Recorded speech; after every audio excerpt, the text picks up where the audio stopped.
Hello, সবাই কেমন আছেন? তো বেশ কিছুদিন আগে এখানে বৃষ্টি পড়ছিল, তো সেটার তো সদ্ব্যবহার করতেই হবে। তাই ঝটপট করে নিয়েছিলাম পোলাওয়ের চালের খিচুড়ি। তো এখানে 2 কাপ মতো গোবিন্দভোগ চাল নিয়ে নিয়েছি, আর 1 কাপ মতো নিয়েছি মুগ ডাল, আর 1 কাপ মতো মসুর ডাল। এবার এটাকে খুব ভালোভাবে মিক্স করে ধুয়ে নেব। ধুয়ে নেওয়া হয়েছে। এবার এটাকে কিছুক্ষণ জল দিয়ে ভিজিয়ে রেখে দেবো, ওই 15-20 মিনিট মতো। তারপরে এটা ভিজিয়ে রাখার পর জল সমেত দিয়ে দিলাম। এটা রাইস কুকারে সেদিনকে করেছিলাম।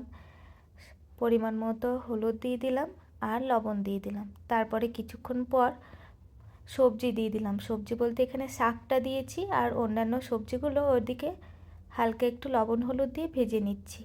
তো এখানে শাকটা দিয়ে দেওয়ার পর একটু নেড়ে ঢাকা দিয়ে দেবো। এই দেখুন এখানে ভাজা কমপ্লিট। এবার ভেজে রাখা সবজিগুলোও দিয়ে দিলাম। তারপরে কিছুক্ষণ নেড়ে এটাকে আবারও সেদ্ধ হতে দিয়ে দেবো। এখানে একটা ফোড়ন তৈরি করে নেব। তাই সর্ষের তেলে দিয়ে দিলাম গোটা জিরে আর 2টো তেজপাতা। তারপরে টমেটো পেস্ট দিয়ে দিলাম। টমেটোটা আর একটু বেশি পরিমাণ দিয়ে দেবেন।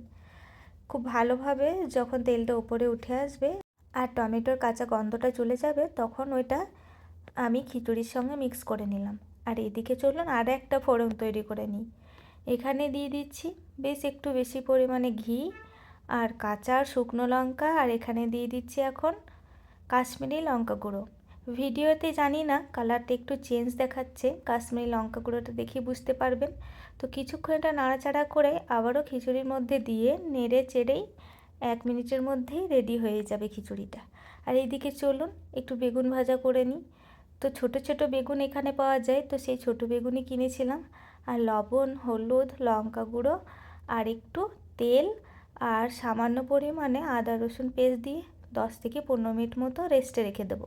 রেস্টে রেখে দেওয়ার পর একটা ফ্রাইং প্যানে সর্ষের তেল গরম করে নিয়েছি। সর্ষের তেল গরম করে নেওয়ার পর একটা একটা করে বেগুনগুলো দিয়ে দেবো। তো এখানে বেগুন ভাজাটা ভেজে নিই। আপনারা খিচুড়ির সঙ্গে কী কী খেতে পছন্দ করেন অবশ্যই জানাবেন। তবে সেই দিনকে হঠাৎই দেখছি বৃষ্টি পড়ছে, তাই কোনো কিছু না ভেবেই করে নিলাম সেদিনকে খিচুড়ি। আপনারা কে কে খিচুড়ি খেতে পছন্দ করেন সেটাও জানাবেন। তো এখানে বাদাম ভেজে নিয়েছিলাম, বেগুন ভেজে নিয়েছিলাম, এখানে 2 রকমের মাছ ভাজা আছে। একটা তন্দুরি স্টাইলে ফ্রাই করা আছে মাছ, আর একটা রুই মাছ ভাজা। আর এখানে খিচুড়ি নিয়ে নিয়েছি। তো খিচুড়ির সঙ্গে কে কে বাদাম ভাজা খেতে পছন্দ করেন সেটাও জানাবেন। আর পাঁপড় ভেজে নিয়েছিলাম। আর এইদিকে দেখুন আমাদের বাড়ির নতুন সদস্য, একে নিয়ে অনেক কাণ্ড অনেক কাহিনী আছে। অন্য কোনো নতুন ভিডিওতে আপনাদের সঙ্গে শেয়ার করব। কেমন লাগলো অবশ্যই জানাবেন। ধন্যবাদ।